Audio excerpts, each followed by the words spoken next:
Namaskar. Welcome to this session. We have considered the dukkha hetu, heya hetu, the avoidable, and the cause of avoidable. Now, a couple of questions crop up here in inquisitive mind.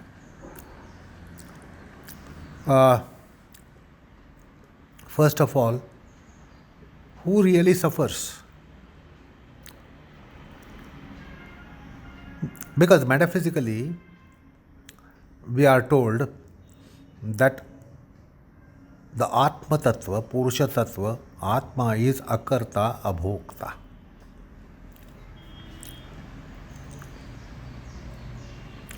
So the dukkham is coming to whom? The sorrow is coming to whom? And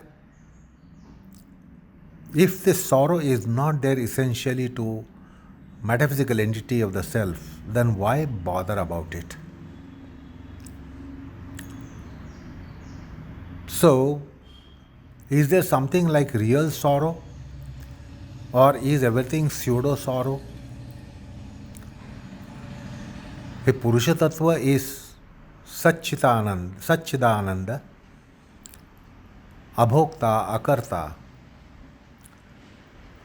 then why bother about it? But the thing is that in metapsychological phenomenon, there is something called as seemingly conscious principle, and it is that which counters pains and pleasures, delights and sorrows, and happiness, sorrow, and delusion.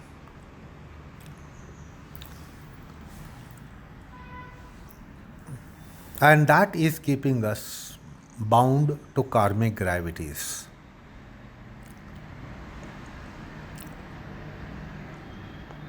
No doubt, Atma metaphysically is the one which doesn't really experience sorrows and delights, but because of its presence, because of it being existent, the sorrows are experienced, pleasures are experienced, delights are experienced. And therefore, there is that bondage, the Karmabandha. So, unless that self exists in its essential, pristine state,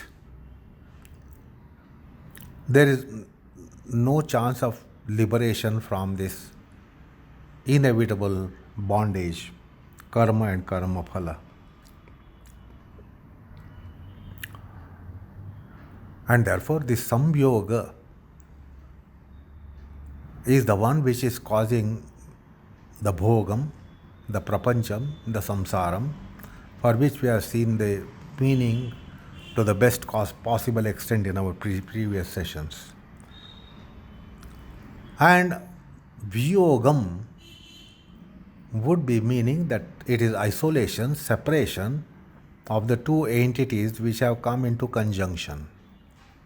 And that would be hanam, that will be liberation, that would be swarupe avasthanam or swarupa pratishtha.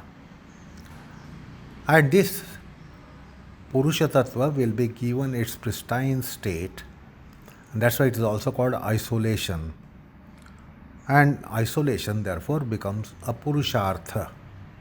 Therefore, Dharma, Artha, Kama, Moksha are four Purusharthas. So, therefore, whatever has been so far discussed doesn't become redundant or purposeless. Although the fact that Atma, Purusha Tattva, essentially is not the endurer, is not the doer. Yet, with the metapsychological phenomenon, the bondage is there and has been there. And that needs to be overcome for moksha.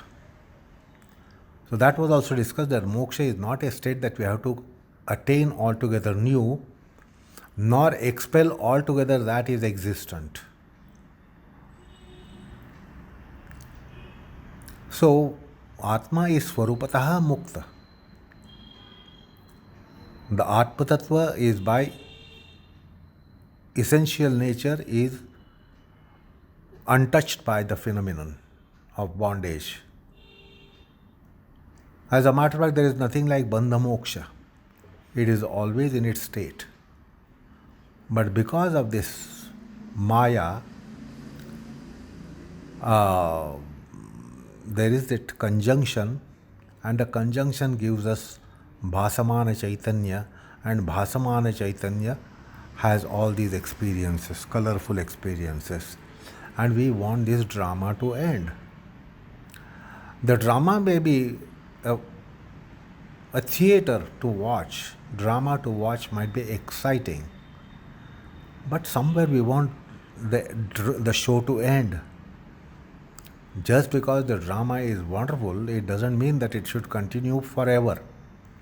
We want that to somewhere end. However wonderful that might be, we want that to somewhere end.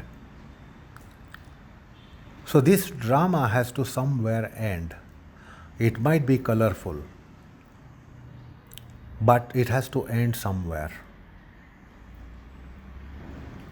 The mystic poets and the mystic saints have told us that our life is nothing but drama.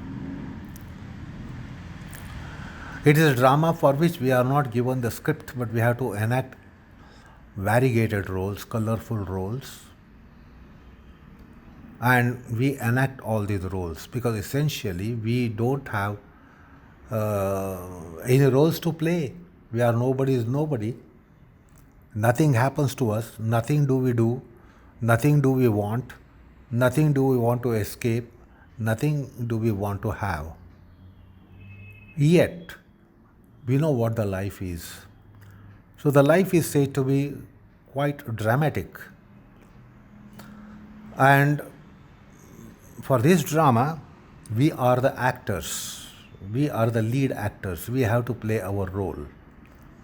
And we play multifaceted roles. During the lifetime, we will be going from being infants to children, to being teenagers, to being youngsters, and to being adults, and then being old people, etc. We go through various stages. It is one and the same self which is going through all these stages of life because of delimitations, and we play different kinds of roles. What we were as infants and what we were as babies and what we were as children and what we are today, it's quite colorful.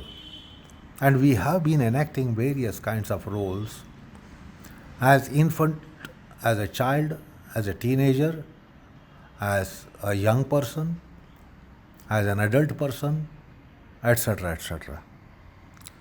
And then we have been going through various, we are playing various characters. We are somewhere playing the role of hero, and somewhere we are playing the roles of villain in our life. And we are playing various characters, sometimes happy and delightful character, and sometimes very sad and pathetic character. That's how the life is. So life is a drama. The life is a drama for which we are not given a script, and yet we have to enact. And we are provided with all the choreography by providing the situations in our life. So our life is wonderfully choreographed. So much so that it appears to be right, truth. The life is truth for us. Life is true for us. There is no falsity in our life. The life is true. Our experience is true. But from higher pedestal, it's all virtual reality. And we are playing various character roles. And the life is wonderfully choreographed because the situations are provided in our life, and therefore our life is a drama for which there is a script. The script is our destiny, but the script is not given to the actor who is going to enact it. So without the script, without having any idea of what is in destiny, that means the script is not known, and we have to enact the role spontaneously. And it is wonderfully choreographed. We are given all those conditions, various different conditions: to be father, to be mother, to be son, to be daughter, to be wife, to be husband, to be brother, to be sister, to be a friend, to be foe, or to be a master, to be a servant, to be a servant. We are given all those situations, like we have a family scenario, we have a friendly scenario, social scenario. So it is wonderfully choreographed and everything is spontaneously happening.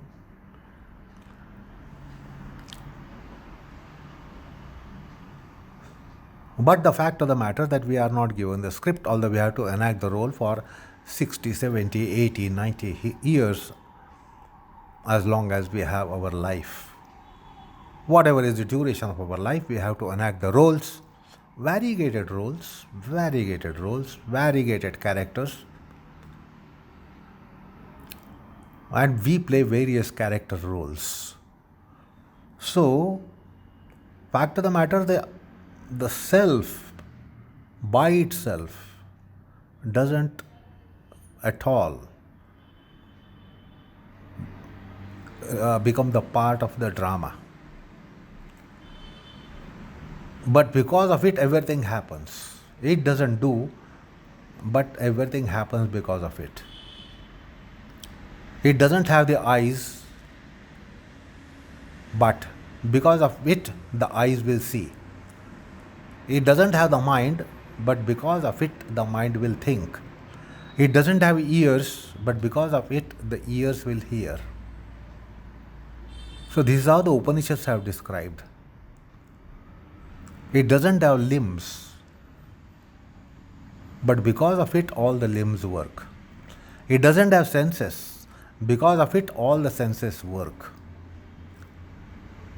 And that is why it is said to be energy form. Spiritual entity, Atma, is said to be spiritual form. So, the life for us is reality. But if you look at it with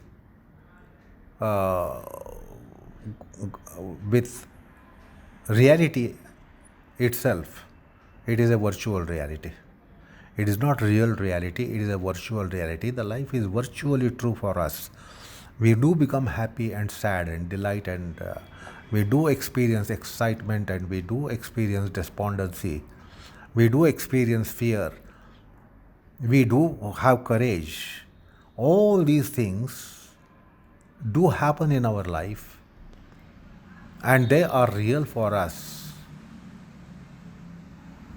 But this is because of the samanacaitanya, which metapsychology told us about. And therefore, we need to somewhere end this drama. It doesn't end with end of the life, because at the end of the life, we have beginning of another commencement. So the death doesn't bring end to the drama. It only brings end to this drama and immediately starts the next drama. So we'll have to play the role in next drama after death. So the drama is not ending. It has not ended for all these several countless manifestations, incarnations. So it's a continuous flow. The drama is flowing forever. And if as we feel that somewhere the drama should end after 2, 3, 4, 5 hours. We don't want the drama to be going on eternally, however exciting it might be, however fascinating it might be, we want that to end. So we do not feel that this drama has to end, but the wise people come to a stage that they know that this is drama, and therefore they want that to end. We do not know that the life is drama. The life and life after life and life after life and life after life after life is drama. We don't think of that ending. But when the wisdom dawns, realization is that this is drama, and therefore we want that to end at some point in time. We do not want that to be running eternally, and that's the spiritual approach or paramartha, that we want somewhere this to end. That occurs to those who are spiritually evolved, and not to we mortals, because we think the drama is going to end at the end of the life. But that is not true. But they know that that is the truth, that this drama is not going to end and will keep on moving us incarnation after incarnation after incarnation after incarnation. So just as we want the drama in the theater to end after 2, 3, 4, 5 hours, the wise people want this drama to end at the end of some life and not continue life after life. And therefore this moksha is a purushartha, and that is only purushartha for spiritually enlightened person, not for you and me commoners. We just want our pains and sorrows to end, and we think that is be all and end all in life. That is be all and end all for us, but that's not be all and end all for spiritually evolved people. Therefore there is a moksha purushartha, and it has to be there, and it is there, and many of them feel the need of it absolutely essentially. Oh, so that's why that question is answered that way. Although metaphysically the self is non-doer, non-endurer, yet we know what is metapsychological phenomenon, metapsychical phenomenon, and therefore the yogi, the wise one, wants that to end. So that's the first question. The second question is, the dukkha parihara is being mentioned. So there is again an inquisitive mind which says that it's a very primary doubt. When the dukkham has been there from anadikalam, from time without beginning, it has been there. The sorrow for the mankind or the life is there even before the earth came into existence, because the earth is only 4,500 million years. It is 4.5 billion years. There was no earth before that. And we believe that man is a product of earth, because man is not seen elsewhere in the system, in cosmos. Man has come after earth, and therefore if the earth is 4.5 billion years old, man cannot be older than that. But this is not true. This earth is 4,500 billion years old or 4.5 billion years old, but today we know that there are so many earths in our solar system and outside the solar system. So earth has been there. If this earth has not been there before 4.5 billion years, there have been earths before that time, and therefore there has been life on those earths, and the human being has been there. So we are really beginningless. although the planet on which we are is not beginningless. It is only 4,500 million years old or 4.5 billion years old. But that's not the case of life. Life has been existing on somewhere in the universe. Since today we know that there are Earth-like planets light years away from our solar system, and we know the probability of Earth's being there, different Earth kind of planets where there can be atmosphere for life, our kind of life. So we are older than Earth. This is a very strange thing which will be intriguing for very temporal mind, but that's the reality. That we are older than Earth, we are older than Sun. Because the Sun is also 4.5 billion years old.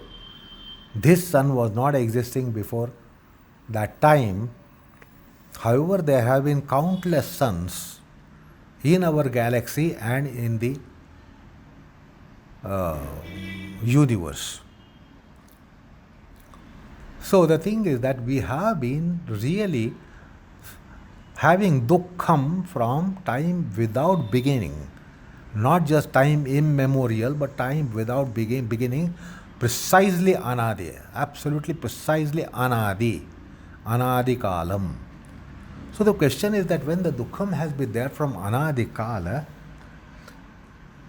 it seems to be very fanciful to think that the dukkham would be ending in the life by some dawn of viveka, by some dawn of intellection. Is it going to leave us, which has not left us for timeless time? How do you expect that dukkham will leave us, which has not left us for all this time? And how it is possible that by one jnana nishpatti that you are going to eradicate sorrow for all times?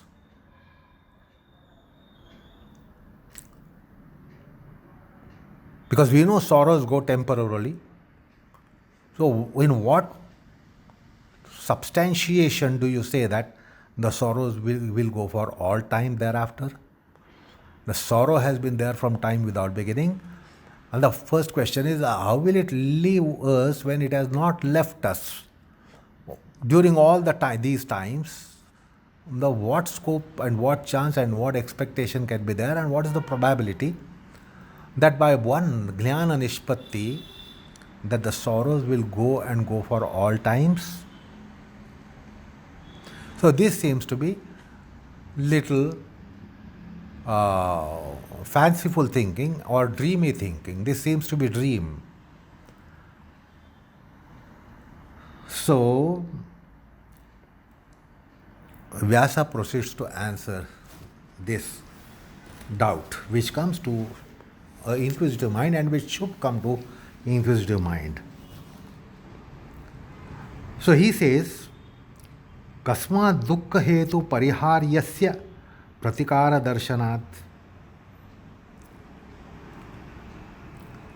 The thing is that if the cause of sorrow is removed, if the first cause and absolute cause of sorrow is removed, then we know that if the cause is removed, that there won't be effects. So again, this can be explained intellectually, rationally, that the sorrow is caused by something, and there is always a cause behind sorrow. But if the cause has been abandoned, then there will be no logic in holding that the sorrow would still come up. If the sorrow still comes up, if it comes up back again, that means you did not identify the cause of it properly. So it was wrongly struck something as a cause of sorrow, and you thought this is the cause of sorrow, and now I have banished it, and therefore there will be no sorrow, but yet the sorrow has come. So we have to really identify the perfect cause of sorrow.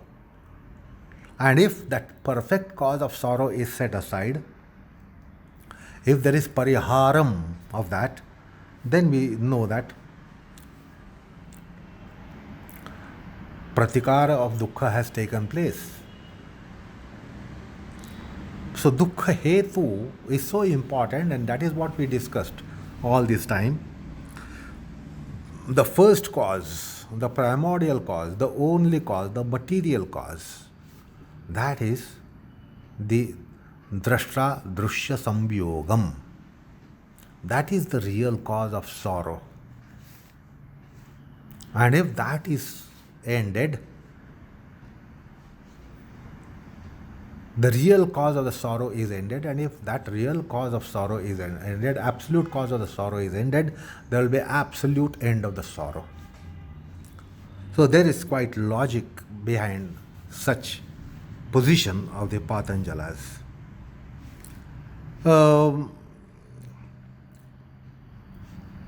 The point is, the sorrows have been returning to us and have been staying with us.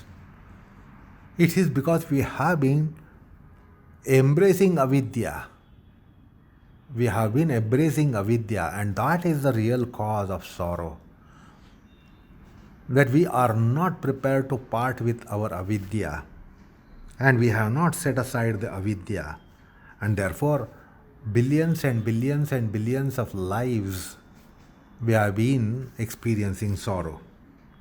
Now, if that cause is set aside, there is perfect logic, reason in postulating that the sorrow would be ended. There would be dukkha pariharam, atyantika dukkha pariharam, absolute avoidance of sorrow. It would be possible if you really identify the right cause of sorrow and set it aside. Now,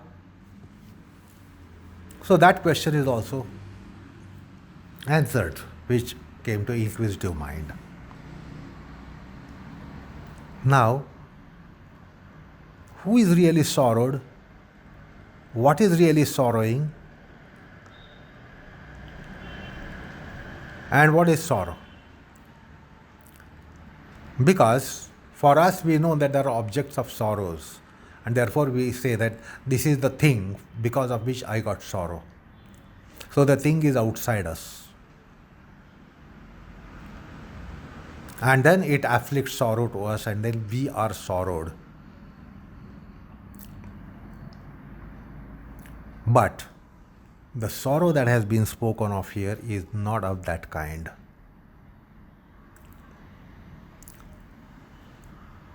It is everything is integral within us, inherently within us. The pain is within us. The painer is within us. The pained is within us. This is the pain that has been referred to.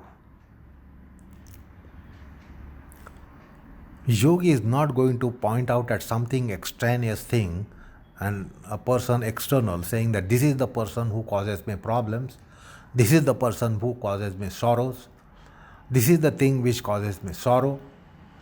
Yogi is not going to point out something outside, because that you cannot be setting aside, because the things around you will be always around you. So sometimes they will be conducive, sometimes non-conducive, sometimes afflicting, sometimes not afflicting. So that is a materialistic man who goes on searching the sorrow outside, which will cause me sorrow. And he tries to search the objects outside. Now here, the sorrow which is spoken of is because of the conjunction. The conjunction of drashta, drushya, these two principles are the cause of sorrow.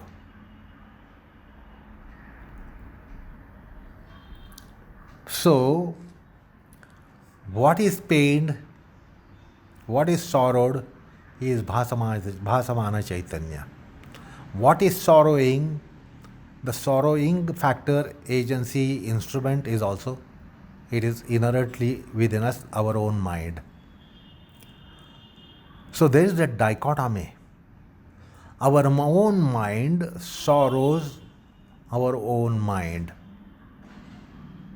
This is the case of a yogi who is being referred to here. There is no reference to external objects of pain and sorrows, but there is reference to internal aspects.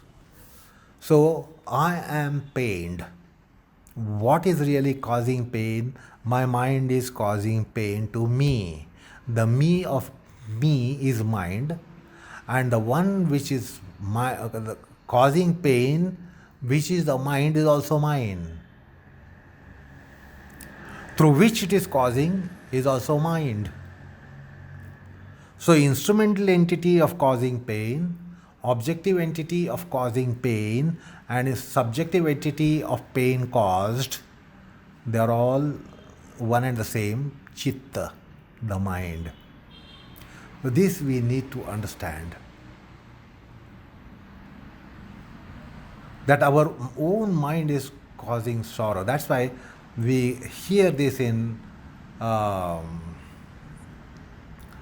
spiritual discourses, that the happiness is within us.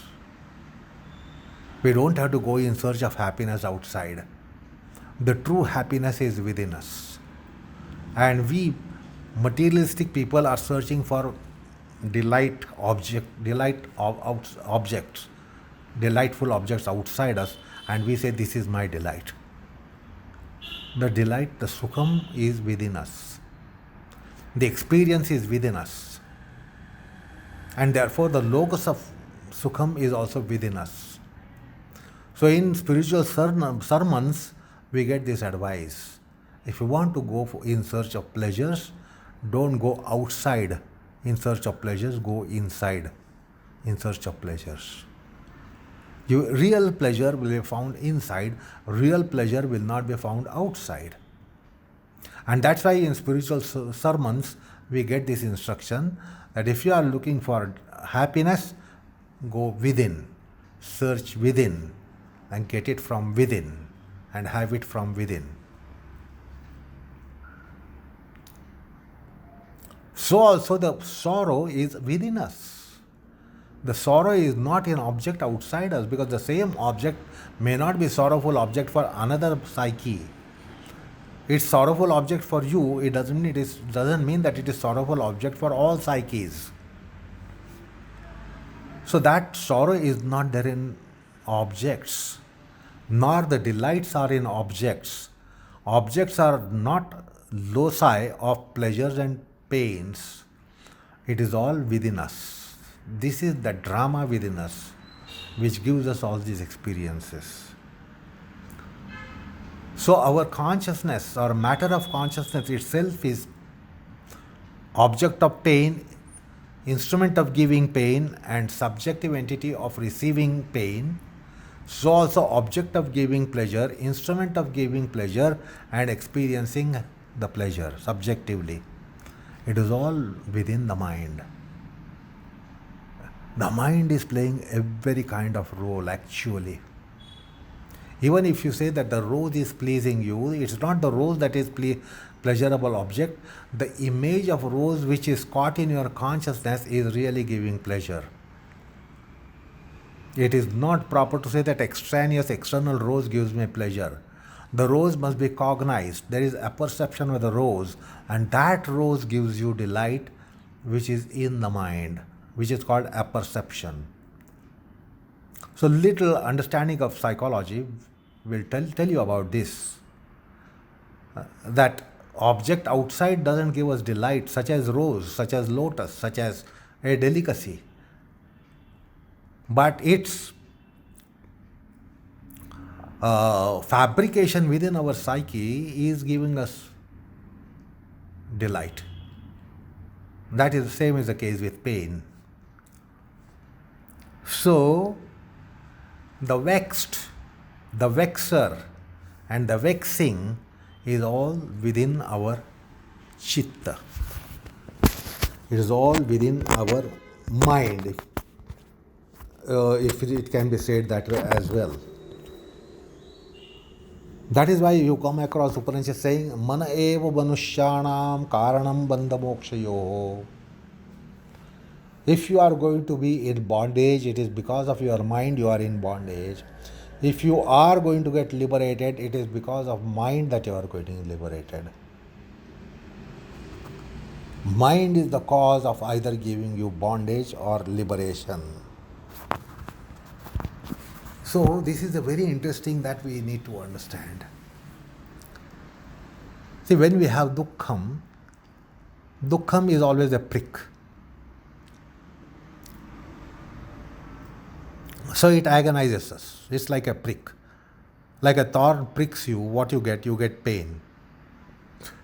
So the thorn is an object, when it pricks you, you get pain. So in our experience of dukkham, there is always a prick kind of thing. That prick is not a physical thorn. It's a mind-made, mind-fabricated thorn within us. So if it is pricking and something is getting sorrow in us, the pricked one is also mind. The pricking act is also of mind. The prick is mind. Mind is thorn. And act of pricking is mind. And then what is pricked is also mind. So this is a thing that we need to understand from the philosophical dimension.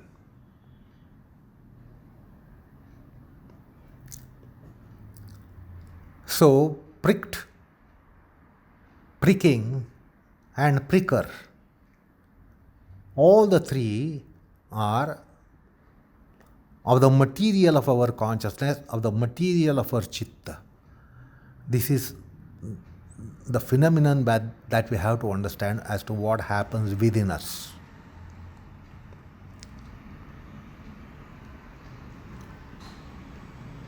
Now this is explained by Vyasa with the help of an example.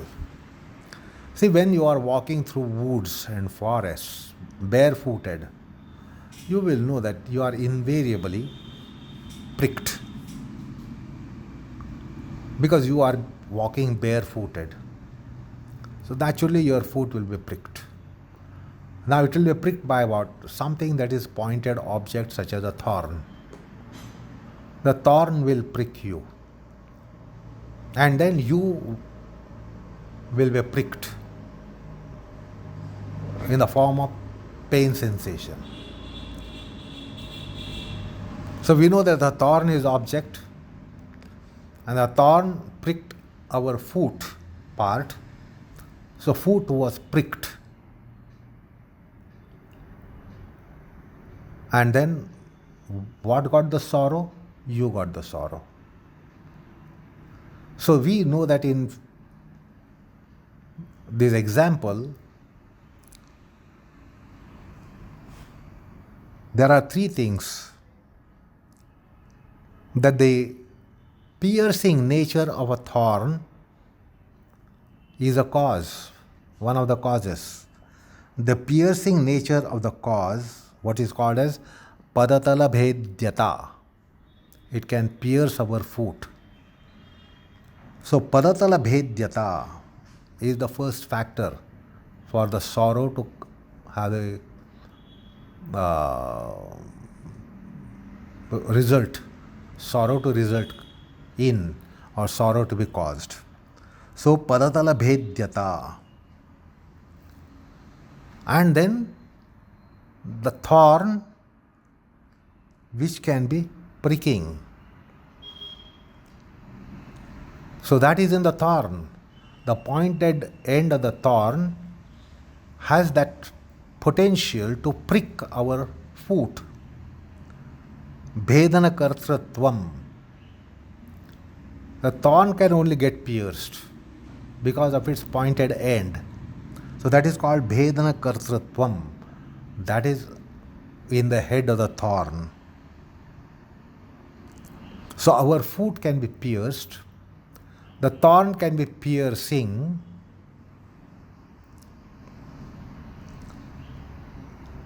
And the third is measure, in order that our foot should not be pricked by thorn. What do? You start putting your footwear. That is called pariharam. So there are three aspects in the example that we are discussing. The patatala bhedyata of the thorn, because the foot is capable of being pierced by a thorn. That's how we have our skin of the foot, that it can be pierced by a thorn. So padatala bhedyata, that means our foot can be pierced. Then the thorn can be piercing, and the thorn can be piercing and the foot can be pierced. That is the cause of pain for us. So what will you do for pariharam? To take a measure against that, when you walk through the woods, you will see that your foot is veiled by a footwear. That's the pariharam. And if you understand these three, you can do the pratikara, you can counter the pain. If you identify the three factors, then you will be able to really counter that. And you will be walking through the woods without the foot being pierced and without you getting any pain on account of that. No thorn will prick you. The thorns are lying there all over the ground. They can prick you, but now they can't prick you because your foot is veiled by a footwear. So we should know here that we can only successfully counter this condition of getting pierced by a thorn and then suffering the agony of it.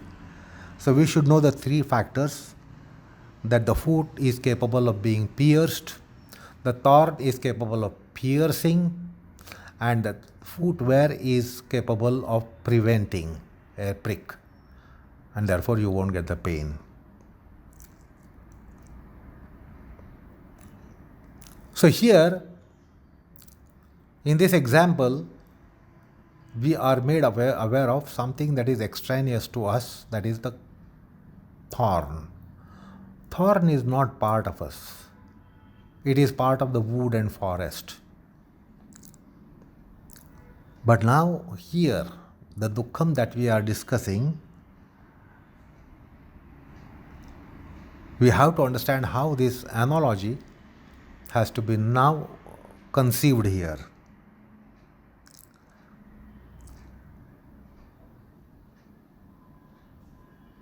So here the Purusha Buddhi Samyoga, Drashta Drushya Samyoga, is creating a condition that we can be pierced.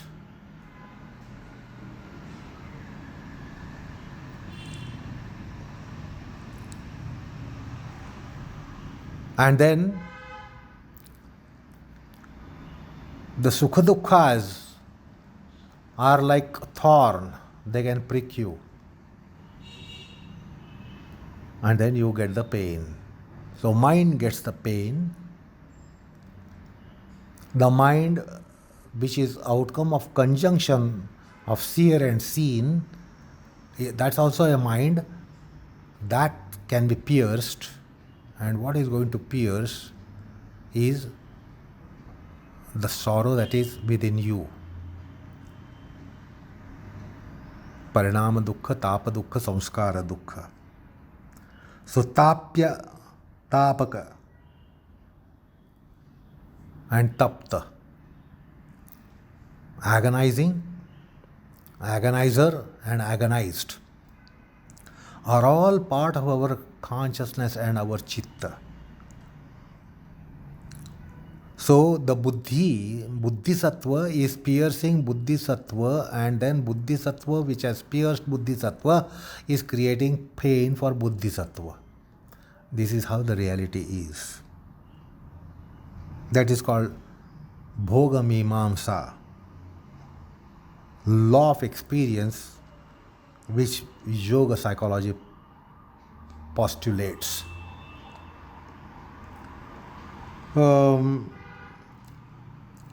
So in case of the illustration that we had, that if the foot is veiled with a footwear, then we will not be suffering. So similarly, the Trigunatmaka Buddhi is like in the place of thorn, Trigunatmaka Buddhi itself is in the place of foot, and Trigunatmaka Buddhi itself is in the pronoun I, which is tormented. But then, if the Viveka has separated the conjunction, it is like walking in the woods with a footwear. So you don't have to bother about anything piercing your foot and any sorrow coming out of such piercing act.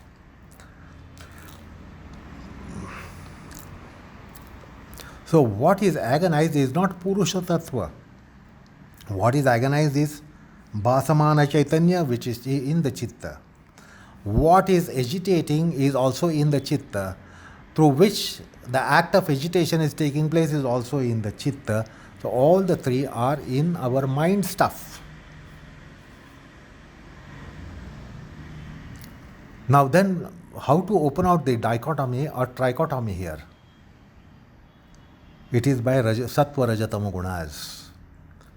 The sattvic aspect of chitta will be suffering.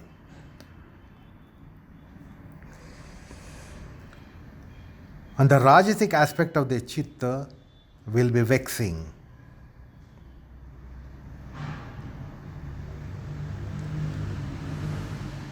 While the kshetrajna is beyond any such experience. So this is what Vyasa makes it express in his statement. Kasmat tapakriyayaha karmasthatvat sattve karmani tapikriya na aparinamini nishkriye kshetragnye. The essential Purusha really doesn't at all come into picture here. It is all bhasamana chaitanya. And it is all the play of gunas. Because the thorn is mind matter. Now that is rajasic in the place of rajoguna. And the mind which is vexed, troubled, tormented is more sattvic. So rajoguna can be troubling as sattva guna. That is what happens. So it is only gunas, guna guneshu vartanta iti bhattvana sajjate. The gunas are playing, interacting within themselves. This is what the Sankhya wisdom tells us, and that is how this dukkham is there. If the avidya is going to dislodge that conjunction, then there will be no locus for causing any kind of sorrow, and therefore it will be atyantika dukkha nivrutti. So this is how we have considered certain questions which cropped up in discussing this topic. So with that, we will end the session today, and we will proceed on it in our next session. So namaskar all of you.